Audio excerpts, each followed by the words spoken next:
ನಾರಾಯಣಗೌಡ್ರನ್ನ ವೇದಿಕೆಗೆ ಬಂದು ಮಾತಾಡಬೇಕು ಅಂತ.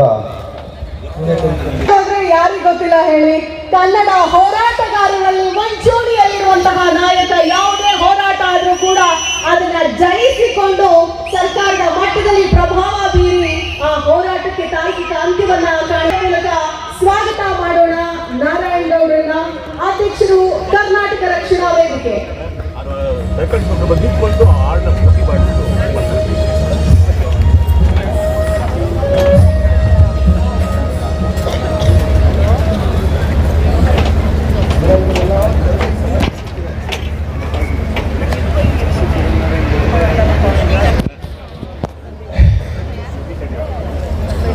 ನಮಸ್ತೆ ಕನ್ನಡಿಗರೇ. ಶರಣಂದವರಿಗೆ ಶರಣೆನ್ನು, ಅದು ಕನ್ನಡಿಗನ ಮಾನವೀಯತೆಯ ಮೌಲ್ಯ. ಮಾನವೀಯತೆಯ ಹಬ್ಬ ಇವತ್ತಿನ ಸಂಭ್ರಮದ ಒಂದು ಭಾಗ. 15 ದಿವಸಗಳಿಂದ ಶಾಂತಿನಗರ ವಿಧಾನಸಭಾ ಕ್ಷೇತ್ರದ ಶಾಸಕರು, ನನ್ನ ಆತ್ಮೀಯ ಗೆಳೆಯರು, ಕರ್ನಾಟಕ ರಕ್ಷಣಾ ವೇದಿಕೆಯ ಹಿತೈಷಿಗಳು ಆಗಿರುವಂಥ ಹ್ಯಾರಿಸ್ ಅವರು ಮಾನವೀಯತೆಯ ಹೆಸರಿನಲ್ಲಿ ಕನ್ನಡದ ಹಬ್ಬವನ್ನು ಆಚರಿಸ್ತಾ ಇದ್ದಾರೆ. ಈ ಕನ್ನಡದ ಹಬ್ಬದ ಕಾರ್ಯಕ್ರಮದಲ್ಲಿ ತಾವೆಲ್ಲ ಭಾಗಿಯಾಗಿದ್ದು, ನನ್ನ ಜೊತೆಯಲ್ಲಿ ಕನ್ನಡ ಬರೀ ನಮ್ಮ ಸಂಗಡ ಅಂದಾಗ ಬಂದು ನಿಲ್ಲುವಂಥ ಎಲ್ಲ ಕನ್ನಡದ ಹೋರಾಟಗಾರರು ಮುಂಭಾಗದಲ್ಲಿ ಕೂತಿದ್ದಾರೆ. ರೂಪೇಶ್ ರಾಜಣ್ಣ ಅವರು, ಗುಣರಂಜನ್ ಶೆಟ್ರು, ಬಸವರಾಜ್ ಪಡ್ಕೋಟೆ, ನಮ್ಮ ಸಮೀವುಲ್ಲಾ ಖಾನ್, ಬಹುಶಃ ಹ್ಯಾರಿಸ್ ಅವರು ಅವತ್ತಿನ ಬ್ರಾಡ್ವೇ ಹೋಟ್ಲಲ್ಲಿ ಪ್ರಾರಂಭವಾದಂಥ ಗೆಳೆತನ ಒಂದಷ್ಟು ಕಣ್ಮರೆಯಾಗಿದ್ದಂಥ ಗೆಳೆಯರಲ್ಲೂ ಇವತ್ತು ಕಾಣಿಸ್ಕೊತವ್ರೆ. ಎಲ್ಲ ಇಲ್ಲೇ ಕೂತಿದ್ದಾರೆ. ಭಾರಿ ಮಜವಾಗಿತ್ತು ಆ ದಿನಗಳು, ಅದ್ಭುತವಾದ ದಿನಗಳು. ಹ್ಯಾರಿಸ್ ಬರ್ತಾ ಇದ್ದಾರೆ ಅಂದರೆ ಅವರ ಜೊತೆಯಲ್ಲಿ ಒಂದು 20 ಗಾಡಿಗಳು ಬರೋವು, ದ್ವಿಚಕ್ರ ವಾಹನಗಳು. ಆಗ ಹ್ಯಾರಿಸ್ ಅವರು ಕಾರ್ಯಕ್ರಮಕ್ಕೆ ಹೊರಟರು ಅಂತ ಅರ್ಥ. ಅವ್ರನ್ನೆಲ್ಲ ಇವತ್ತಿಲ್ಲಿ ನೋಡ್ತಾ ಇದ್ದೀನಿ ನಾನು. ಒಂದು 2-3 ಜನ ಕಾಣ್ತಾ ಇಲ್ಲ ಅಷ್ಟೇ, ಇನ್ನೆಲ್ಲರೂ ಇಲ್ಲಿದ್ದಾರೆ. ನಮ್ಮ ವೇಣು, ನನಗೆ ಯಾವಾಗಲೂ ಕೈ ಸಿಗೋವು ವೇಣು, ಯಾಕಂದರೆ ಅಲ್ಲೇ ಪಕ್ಕದಲ್ಲಿ ಭಾಳ ದಿನ ನಮ್ಮ ನಿರ್ಮಾಪಕರು ನಿರ್ದೇಶಕರು ನೋಡಿರಲಿಲ್ಲ, ಕಣ್ಮರೆ ಆಗಿದ್ರು. ಇವತ್ತು ನೋಡ್ತಾ ಇದ್ದೀನಿ. ರಮೇಶ್. ಹಾಗಾಗಿ ಶಾಂತಿನಗರದ ಎಲ್ಲ ನನ್ನ ಬಂಧುಗಳಿಗೆ ವಿಶೇಷವಾಗಿ ಅಭಿನಂದನೆಗಳು. ಇಂಥದೊಂದು ಅದ್ಭುತವಾದಂಥ ವಾತಾವರಣವನ್ನು ಕೊಟ್ಟಿರುವಂಥ ನನ್ನ ಆತ್ಮೀಯ ಗೆಳೆಯರು, ಜನಪ್ರಿಯ ಶಾಸಕರು, ಬಹುಶಃ ಮಾತಾಡಿರುವಂಥ ಬರಗೂರು ರಾಮಚಂದ್ರಪ್ಪನವರು ಹೇಳ್ತಾ ಇದ್ರು, ಕನ್ನಡಿಗರ ಪ್ರೀತಿ ಎಂಥದ್ದು, ಕನ್ನಡಿಗರ ಮೌಲ್ಯಗಳೇ ಎಂಥವು ಅಂತ ಹೇಳಿ ಬರಗೂರು ರಾಮಚಂದ್ರಪ್ಪನವರು ಹೇಳ್ತಾ ಇದ್ದಾರೆ. ಸಾರಾ ಗೋವಿಂದವರು, ಈಗ ತಾನೇ ಮುಕುಂದರಾಜ್ ಅವರು ಮಾತಾಡಿ ಹೊರಟಿದ್ದಾರೆ. ಬಹುಶಃ ಮಾನವೀಯತೆಯ ಪಾಠವನ್ನು ವಿಶ್ವಕ್ಕೆ, ದೇಶಕ್ಕಲ್ಲ ವಿಶ್ವಕ್ಕೆ ಯಾರಾದರೂ ಹೇಳಿದರೆ ಅದು ಕನ್ನಡಿಗರು ಮಾತ್ರ. ಆದಿಕವಿ ಪಂಪನಿಂದ ಹಿಡಿದು ಕನಕದಾಸರಿಂದ ಹಿಡಿದು ಬಸವಣ್ಣವರಿಂದ ಹಿಡಿದು ಎಲ್ಲರೂ ಹೇಳಿದಂಥ ರಾಷ್ಟ್ರಕವಿ, ಜಗದ ಕವಿ, ಯುಗದ ಕವಿ ರಸ ಋಷಿ ಕುವೆಂಪು ಹೊರಗೂ ಎಲ್ಲ ಮಾನವೀಯತೆಯ ಪಾಠವನ್ನೇ ಹೇಳಿ ಹೋದಂಥವ್ರು. ವಿಶ್ವ ಮಾನವ ಸಂದೇಶವನ್ನು 12ನೇ ಶತಮಾನಕ್ಕೆ ಬಸವಣ್ಣವರು ಕೊಟ್ಟಂಥ ಆ ವಿಶ್ವ ಮಾನವ ಸಂದೇಶ ಅವರು ವಿಶ್ವಕವಿ ಆಗಲಿಕ್ಕೆ, ವಿಶ್ವದ ಮಹಾಸಂತ ಆಗಲಿಕ್ಕೆ, ವಿಶ್ವಗುರು ಆಗಲಿಕ್ಕೆ ಕಾರಣವಾದಂಥವರು ವಿಶ್ವದಲ್ಲಿ ಯಾರಾದರೂ ಸಿಗ್ತಾರೆ ಅಂದರೆ ಅದು ನಮ್ಮ ಬಸವಣ್ಣ ಅಂತ ಹೇಳಬಹುದು. 12ನೇ ಶತಮಾನಕ್ಕೆ ಅವರೊಂದು ಮಾತು ಹೇಳಿದರು, ಧರ್ಮದ ಮೂಲವನ್ನು ಅರ್ಥ ಮಾಡ್ಕೋಬೇಕು ಅನ್ನೋದಾದರೆ ಯಾವುದು ಧರ್ಮ ಅಂದರೆ ಯಾವುದು? ದಯವಿಲ್ಲದ ಧರ್ಮ ಯಾವುದಯ್ಯ? ದಯವೇ ಧರ್ಮದ ಮೂಲವಯ್ಯ, ದಯವೇ ಸಕಲ ಪ್ರಾಣಿಗಳಲ್ಲಿ ಅನ್ನೋ ಮಾತನ್ನ ಬಸವಣ್ಣವರು ಹೇಳಿದಂಥ ಮಾತು. ಕನಕದಾಸರು ಹೇಳಿದ್ರು, ಕುಲ ಕುಲ ಕುಲವೆಂದು ಒಡೆದಾಡದಿರಿ, ಕುಲದ ನೆಲೆಯ ಏನಾದರೂ ಬಲ್ಲಿರ ಬಲ್ಲಿರ ಅನ್ನೋ ಮಾತನ್ನ ಕನಕದಾಸರು ಹೇಳಿದಂಥ ಮಾತು.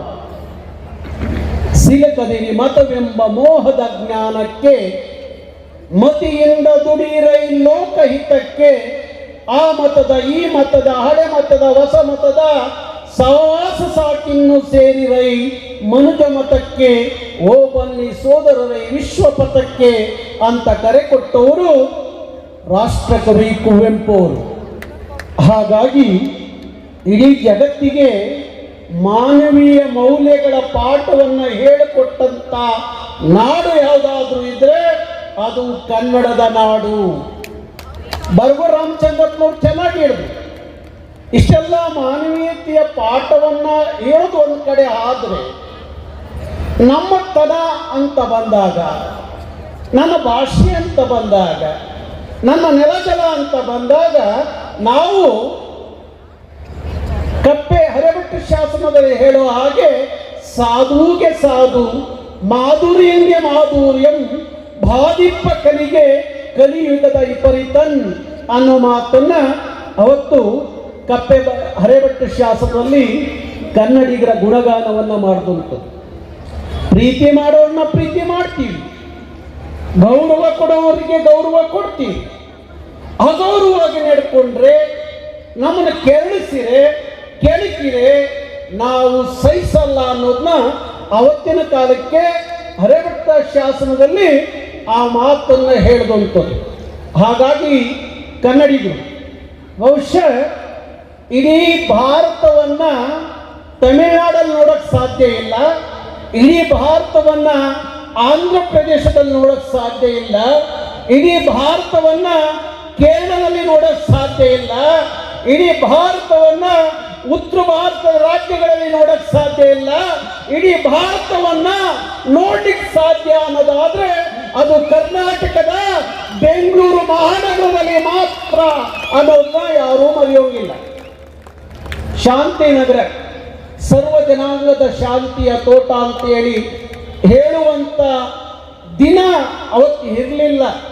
ಆದರೆ ಯಾರೀಸ್ ಅವರು ಇವತ್ತು ಅದನ್ನ ಸರ್ವ ಜನಾಂಗದ ಶಾಂತಿಯ ತೋಟವಾಗಿ ಮಾಡಿದಾಗ ಯಾವ ಸಂಘರ್ಷಕ್ಕೆ ಇಲ್ಲಿ ಅವಕಾಶ ಇಲ್ಲ ಅನ್ನೋ ಮಾತನ್ನ ಅದರ ಮುಖಾಂತರ ತೋರಿಸ್ಕೊಟ್ಟಿದ್ದಾರೆ. ಹಾಗಿರುವಾಗ ಇಲ್ಲಿ ಧರ್ಮ ಸಂಘರ್ಷ ಇಲ್ಲ, ಭಾಷೆ ಸಂಘರ್ಷ ಇಲ್ಲ, ಮಾನವೀಯತೆಯ ಮೌಲ್ಯಗಳು ಮಾತ್ರ ಉಳಿದಿದೆ ಅನ್ನೋದಕ್ಕೆ ಈ ಹಬ್ಬ ಸಾಕ್ಷಿಯಾಗಿದೆ ಅನ್ನೋ ಮಾತನ್ನ ನಾನು ಹೇಳಲಿಕ್ಕೆ ಇಷ್ಟಪಡ್ತೇನೆ. ಹಾಗಾಗಿ ನಮಗೆ ಭಾರಿ ಅವರು ಕರೆ ಮಾಡಿದಾಗ ಅವ್ರು ಯಾರಿಗೂ ಇಲ್ಲಿ ಬಂದಂಥವ್ರಿಗೆ ಆಹ್ವಾನ ಪತ್ರಿಕೆ ಕೊಟ್ಟಿಲ್ಲ, ಒಂದು ಕರೆ ಅಷ್ಟೇ ಮಾಡಿದ್ದವರು. ನಾನು ಕೇಳಿದೆ, ಒಂದು ಸಣ್ಣ ಕಾರ್ಯಕ್ರಮ ಮಾಡಬೇಕಾದ್ರೂ ಒಂದು ದೊಡ್ಡ ದೊಡ್ಡ ಆಹ್ವಾನ ಪತ್ರಿಕೆ ಮುದ್ರಣ ಮಾಡಿಕೊಡುವಂಥ ಕಾಲದಲ್ಲಿ ಬರೀ ಫೋನ್ ಕರೆಯಲ್ಲಿ ಎಲ್ಲ ಬಂದಿದ್ದಾರೆ ಅಂದರೆ ಅವ್ರ ಮೇಲಿರುವಂಥ ಪ್ರೀತಿ ಸ್ನೇಹ, ಅವ್ರಿಗಿರುವಂಥ ಹೋರಾಟಗಾರರ ಮೇಲಿರುವಂಥ ಗೌರವದಿಂದ ನಾವೆಲ್ಲ ಅವ್ರನ್ನ ಬಹುಶಃ ನಾವೆಲ್ಲ ರಾಜ್ಕುಮಾರ್ ಅಭಿಮಾನಿ ಸಂಘದಿಂದ ಪರಿಚಿತರು. ರಾಜ್ಕುಮಾರ್ ಅಭಿಮಾನಿ ಸಂಘ ನಮ್ಮನ್ನೆಲ್ಲ ಅವರ ಜೊತೆ ಗೂಡಿಸ್ಕೊಂತವ್ರು. ನಾವೆಲ್ಲ ಇಲ್ಲಿರೋ ಬಹುತೇಕರೆಲ್ಲ ರಾಜ್ಕುಮಾರ್ ಅಭಿಮಾನಿಗಳು. ಇವರೆಲ್ಲರನ್ನೂ ಮತ್ತೊಮ್ಮೆ ನೋಡುವ ಸೌಭಾಗ್ಯಕ್ಕಾಗಿ ನಿಮಗೆ ಮತ್ತೊಂದು ವಿಶೇಷವಾದ ಅಭಿನಂದನೆಗಳು. ಅವ್ರ ತಂದೆಯವ್ರನ್ನೂ ಅಷ್ಟೇ ಆ ದಿನಗಳಲ್ಲಿ ನೋಡಿದಂಥ ಬಹುತೇಕ ಕಾಲದಲ್ಲಿ ಅವ್ರನ್ನ ನೋಡೋಕ್ಕೆ ಆಗಿರಲಿಲ್ಲ. ಮತ್ತೆ ಇವತ್ತು ಅವರ ದರ್ಶನ ಮಾಡಿಸಿದ್ದೀರಿ, ಅದಕ್ಕೆ ಮತ್ತೊಂದು ಅಭಿನಂದನೆಗಳು ಹೇಳಲಿಕ್ಕೆ ಇಷ್ಟಪಡ್ತೀನಿ. ನಾವು ರಾಜ್ಕುಮಾರ್ ಅಪಹರಣ ಆಗಿತ್ತು. ರಾಜ್ಕುಮಾರ್ನ ವೀರಪ್ಪ ಹೊತ್ಕೊಂಡು ಹೋಗ್ಬಿಟ್ಟಿದ್ದ. ಅವತ್ತು ಯಾರೀಸ್ ಅವರ ನಾಯಕತ್ವದಲ್ಲಿ ನಾವು ಈ ಹಳೆ ಏರ್ಪೋರ್ಟ್ HL ಏರ್ಪೋರ್ಟ್ನ ಬಂದ್ ಮಾಡಿಸ್ಬೇಕು ಅಂತ ಹೇಳಿ ನಾವೆಲ್ಲ ಒಂದು 50-100 ಜನ ಇಲ್ಲಿಂದ ಹೊರಟು ಅಲ್ಲಿ ಏರ್ಪೋರ್ಟ್ ಹತ್ರ ಹೋದ್ರೆ ಏರ್ಪೋರ್ಟ್ ಒಳಗಡೆ ನುಗ್ಗಬೇಕು ಅನ್ನುವಾಗ ಲಾಠಿ ಚಾರ್ಜ್ ಆಯಿತು. ಹೊಡೆದ್ರು ಪೊಲೀಸ್ನವರು ಅಂದರೆ ಅವತ್ತು ಅಷ್ಟಿಷ್ಟು ಹೊಡೆದಿರಲಿಲ್ಲ. ಬಹುಶಃ ಎಷ್ಟೋ ಜನ ಹೋರಾಟಗಾರರಿಗೆ ಯಾರಿಸ್ ಬಗ್ಗೆ ಗೊತ್ತಿಲ್ಲ. ಆ ಏಟು ತಿಂದವರಲ್ಲಿ ಅವತ್ತಿನ ಕಾಲಕ್ಕೆ ಯಾರಿಸೂ ಒಬ್ಬರಿತ್ತು. ಅಷ್ಟು ಪ್ರೀತಿ ಇತ್ತು ರಾಜ್ಕುಮಾರ್ ಬಗ್ಗೆ, ಕನ್ನಡದ ಬಗ್ಗೆ, ಈ ನಾಡಿನ ಬಗ್ಗೆ, ನುಡಿ ಬಗ್ಗೆ. ನಿಮ್ಮ ಧರ್ಮದ ಕೆಲವು ನಾಯಕರು ಹೇಳ್ಕೋಬಹುದು, ಯಾರಿಸ್ ಅವ್ರಿಗೆ ಹೊಟ್ಟೆ ಊರಿಂದ ಹೇಳ್ಕೋಬಹುದು, ಇವರು ಕೇರಳದಿಂದ ಬಂದವರು ಅಂತೇಳಿ. ಅವರಿಗೆ ಗೊತ್ತಿಲ್ಲ ಯಾರಿಸ್ ಎಲ್ಲಿಂದ ಬಂದಿದ್ದಾರೆ ಅಂತ.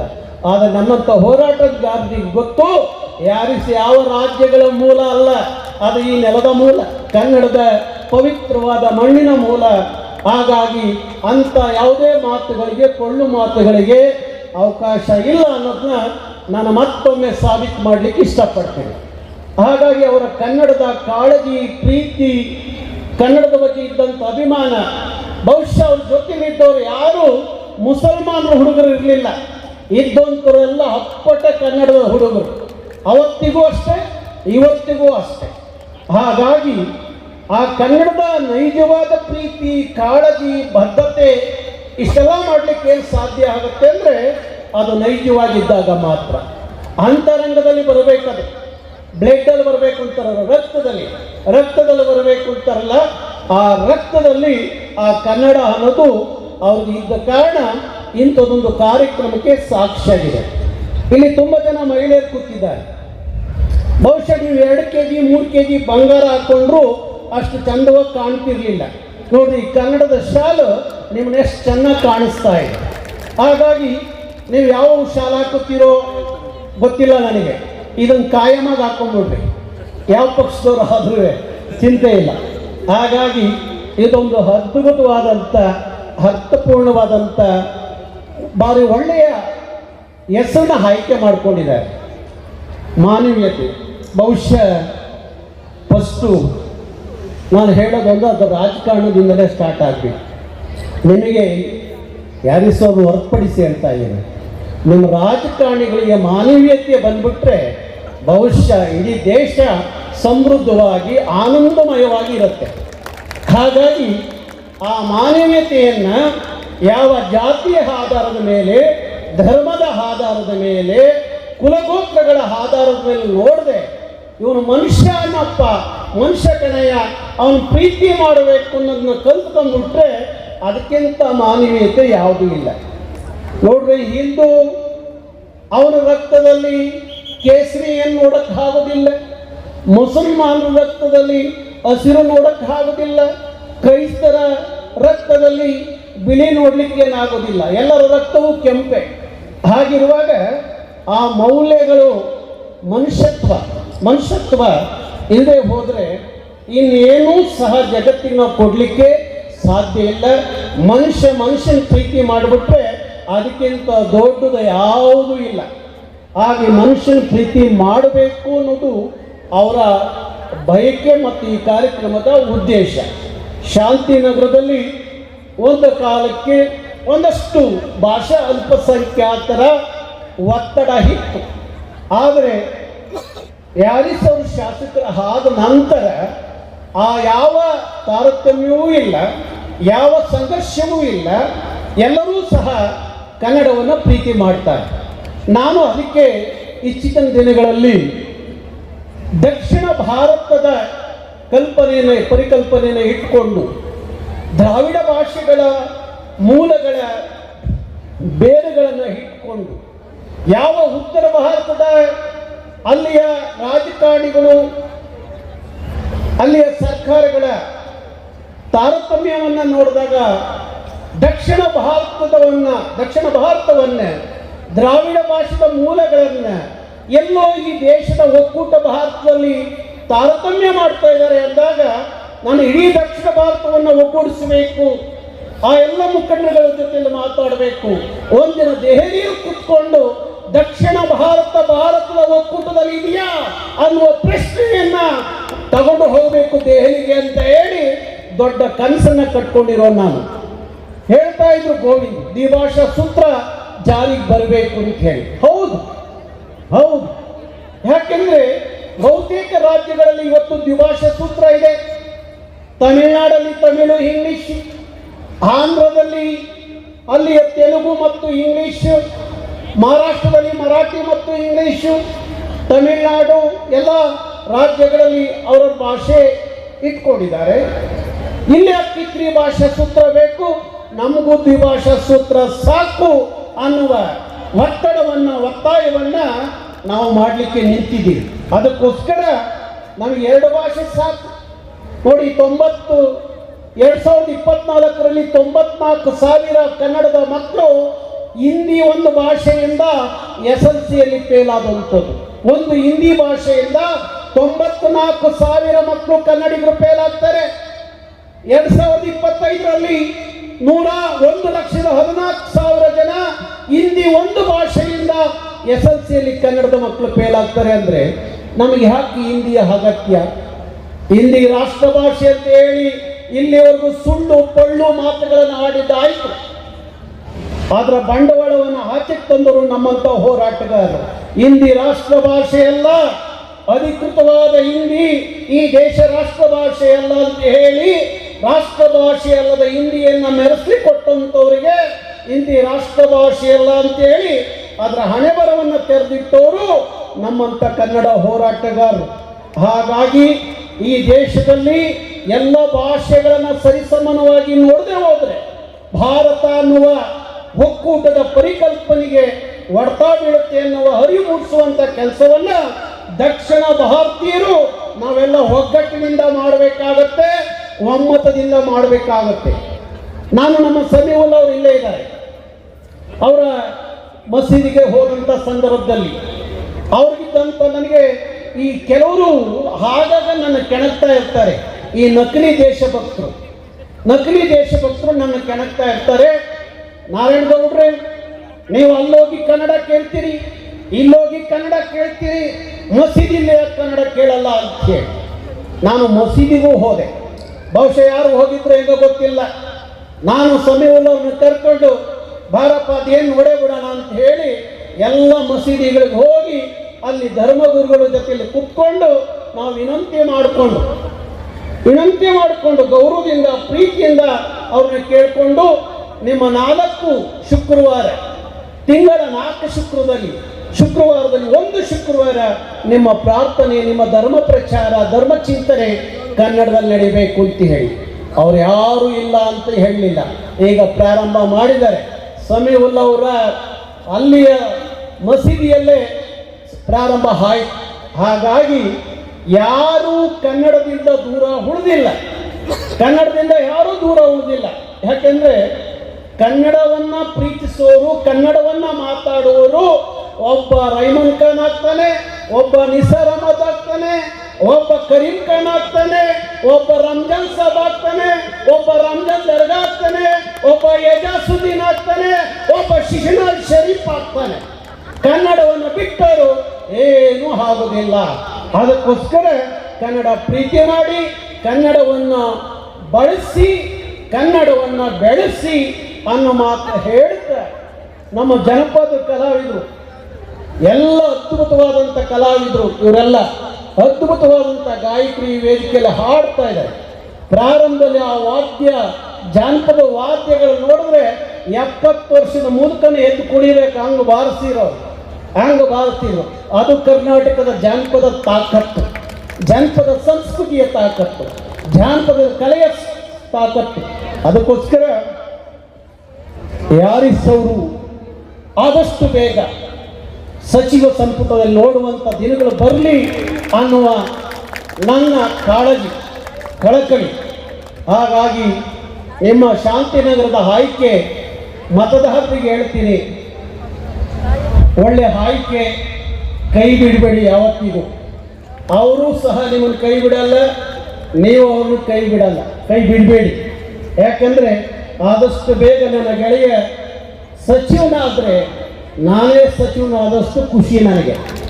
ಅಂತ ಗೆಳೆಯರ ಸಂಖ್ಯೆ ಹೆಚ್ಚೆಚ್ಚ ನಮ್ಮಂಥವ್ರಿಗೆ ಬೇಕು. ಯಾವಾಗಲೂ ಹೇಳ್ತಾ ಇರ್ತಾರೆ, ನಾವು ನಿಮ್ಮನ್ನ ವಿಧಾನಸಭೆಯಲ್ಲಿ ನೋಡಬೇಕು ಅಂತೇಳಿ. ನನ್ನ ವಿಧಾನಸಭೆಯಲ್ಲಿ ನೋಡೋದು ಕಷ್ಟ, ಆದರೆ ನಿಮ್ಮ ನೋಡೋದು ಸುಲಭ. ಹಾಗಾಗಿ ಆದಷ್ಟು ಬೇಗ ಸಚಿವ ಸಂಪುಟಕ್ಕೆ ಹ್ಯಾರಿಸ್ ಅವರು ಬರುವಂಥದ್ದು ಆಗಲಿ ಅಂತ ಹೇಳಿ ನನ್ನ ಮಾತಿಗೆ ವಿರಾಮ ಕೊಡ್ತೀನಿ. ಕನ್ನಡವ ಕಾಪಾಡು ನನ್ನ ಆನಂದ, ಜೋಗುಳದ ಹರಿಕೆ ಇದು ಮರೆಯದಿರು ಚಿನ್ನ, ಮರತೆ ಹಾದರೆ ಅಯ್ಯೋ ಮರತಂತೆ ನನ್ನ. ಸ್ಫೂರ್ತಿಯ ಮಾತುಗಳನ್ನ ತುಂಬ ಈ ಕನ್ನಡ ಅನ್ನೋದು ಕರ್ನಾಟಕದಲ್ಲಿ ಮಾತ್ರ ಇಲ್ಲ, ಇಡೀ ಭಾರತವನ್ನ ಕರ್ನಾಟಕದಲ್ಲಿ, ಅದರಲ್ಲೂ ಬೆಂಗಳೂರಿನಲ್ಲಿ ನೋಡಬಹುದು ಅಂತ ಅತ್ಯದ್ಭುತ ಮಾತುಗಳನ್ನ ಆಡಿದ್ದಾರೆ. ಅದೇ ರೀತಿಯಾಗಿ ತಮ್ಮ ಪ್ರೀತಿಯ ಗೆಳೆಯರಾದಂತಹ ಎನ್.ಎ. ಹ್ಯಾರಿಸ್ ಸರ್ ಅವ್ರನ್ನ ಸಂಪುಟದಲ್ಲಿ ನೋಡಿ ಖಂಡಿತ ಅದನ್ನ ಇವತ್ತು ಉಳಿಸ್ಕೊಂಡು ಸ್ನೇಹ ಪ್ರೀತಿ ಅಂದ್ರೆ ಏನು ಅಂತ ಮಾಡಿದ್ದಾರೆ. ಸಾಕು, ಇದನ್ನ ಮುಂದುವರಿಸ್ಕೊಂಡು ಹೋಗಿ ಎಲ್ಲರೂ ಅವರಿಗೆ ಸಹಕಾರ ಕೊಡ್ತಾರೆ ಅಂತ ಮಾತನ್ನು ಹೇಳಿ ನಾನು ಮಾತು ಮುಗಿಸ್ತೀನಿ.